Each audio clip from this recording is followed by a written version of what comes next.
Alright, hey everybody, welcome back to another video for Preservation Week. And tonight we are going to be making fire roasted corn and tomato, lime, and jalapeno salsa. And we'll get this packaged in a way where it's going to be shelf stable. I'll show you how to use up all of the tomatoes that should be in season by now tonight to make a salsa.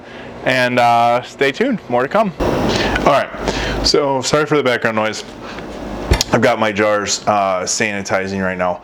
But I wanted to walk you through the ingredients, and then I'm going to show you just a couple of different things you can do for this salsa. So for a single batch, you will need a couple of fresh jalapenos.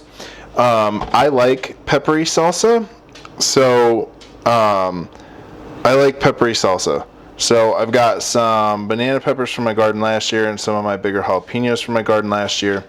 You're gonna need the juice of 2 limes for a single batch, half of a shallot or a red onion for a single batch, and then 2.5 pounds of Roma tomatoes for a single batch. I'm actually going to make a double batch tonight because I have a pile of these Romas, and this is a great way to use up the rest of what your summer garden throws off, especially in August. You should be getting piles of Romas right now that you don't know what to do with. Your jalapenos, you should be getting piles of these. I don't live in a climate where I can grow limes, but they are super cheap at the grocery store right now. I think it was 4 for $1 at the grocery store.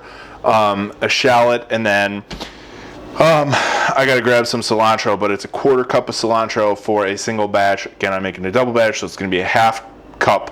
But yeah, we'll get all that chopped up, sliced, diced, ready to go, and then I'll show you what's next. Alright, so let me show you 2 ways to slice these. This is my chef's knife with an oversized walnut handle. This is from House of Spey Custom Knives. He's amazing. He does amazing work. If your knife in your kitchen is not this sharp, it really probably should be for this.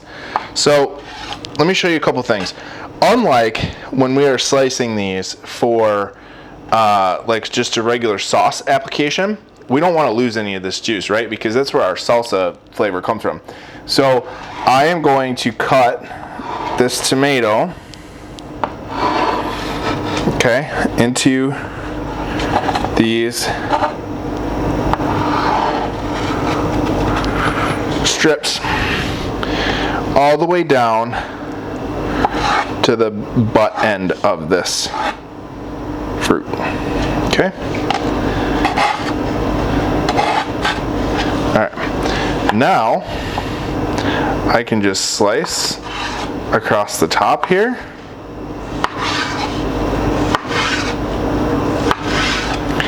and I'm going to get to the butt end,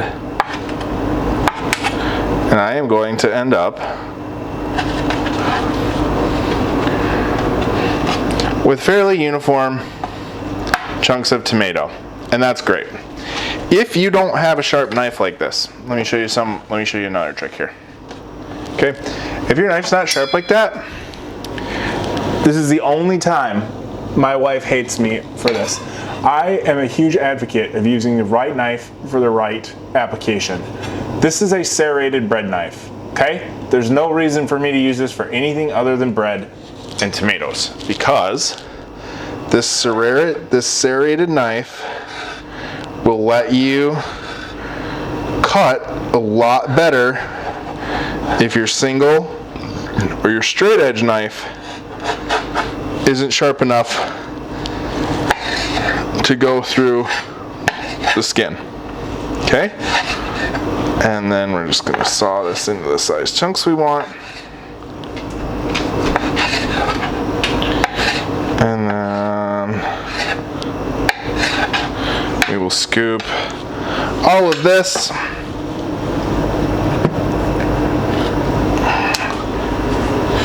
into our heavy bottom pot.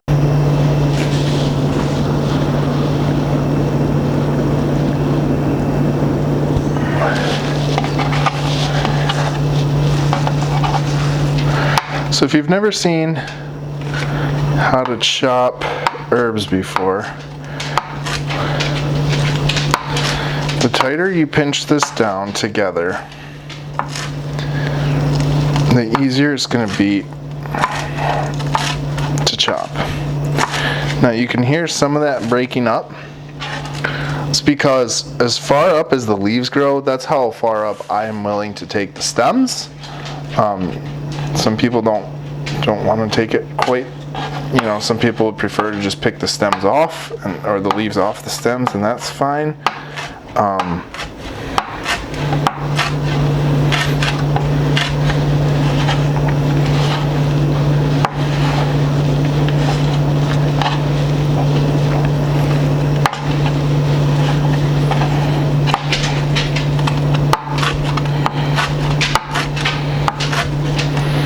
Just keep your hands out of the way as you do this.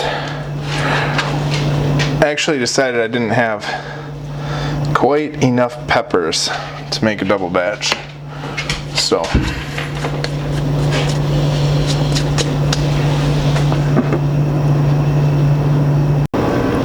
okay, one real easy way to get the kernels off your corn, and obviously leave this on the grill till it's nice and charred up. Cut off anything that still has, you know, remnants of the. So just, you know, a whole ear of corn is kind of long and unmanageable. So just cut it in half, okay? And then do that in 2 bits. It'll be a lot easier.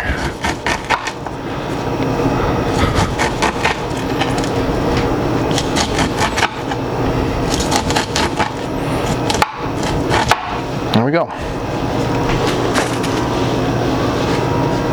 Alright, so there's our lovely, lovely salsa concoction in our pot. And we are basically going to start heating this up and let this come to a boil, and then we'll talk about what to do next.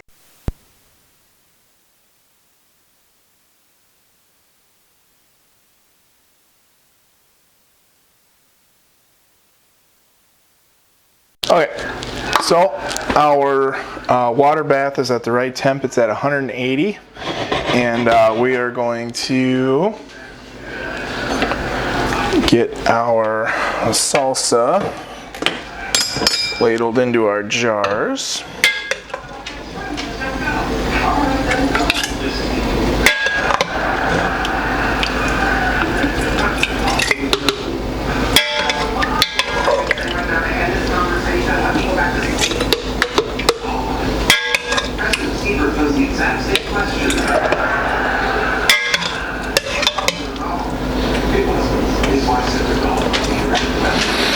And you do want to leave a little more headspace on these.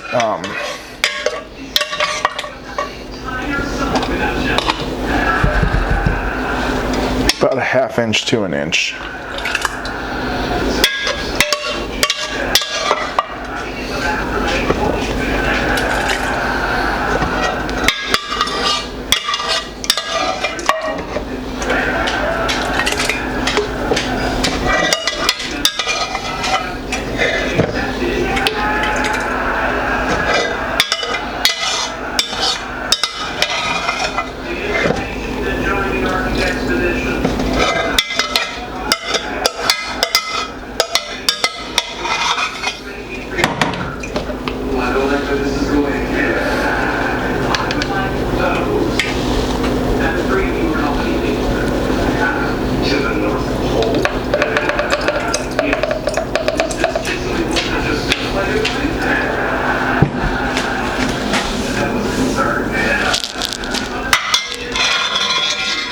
So we've got those ladled in.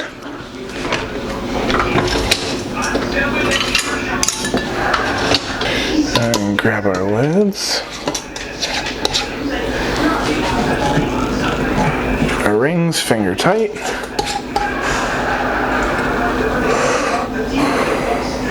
Alright.